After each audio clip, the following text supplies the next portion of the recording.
gusto ko rin palang sabihin na sa lahat ng gines namin, ikaw lang ang nagsabi ng lahat sa microphone. Palakpakan niyo si Boobsy. Talaga? Thank you. Hindi ko pinulong.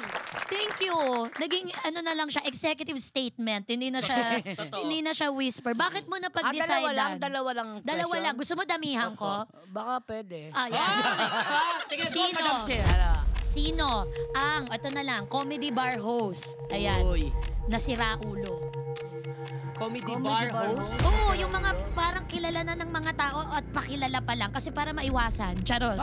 Okay. O, dali. Masasabi mo kaya to. Wala akong nakasamang ano eh. Plastic! Charotera! May binubulong ka sa backstage nung last time na nag-show tayo. Ano pagkasabi mo? Sino yung si Raulo? Yung mapanglamang sa salbahe. pera, salbahe, nangangakaw salbahe. ng racket, nangnanakaw ng material, yung mga ganon. Maldita.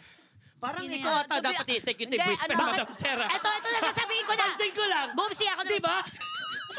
Sino yan? Sino yan? Bakit ako yung magbubulong? Bakit kaya dapat sabay kayo? Baka isa lang. Wala talaga. Wala akong na-encounter na kasamahan na gano'n. Lahat kami, pagdating sa stage kasi, ano ba ako, primetime artist, o kaya si Bubay. Yan yung mga best friend ko. Ian Red, Yes. Bubay, Pepita. Pag, ano ba, primetime artist ako, parang may gano'n, may level ano din.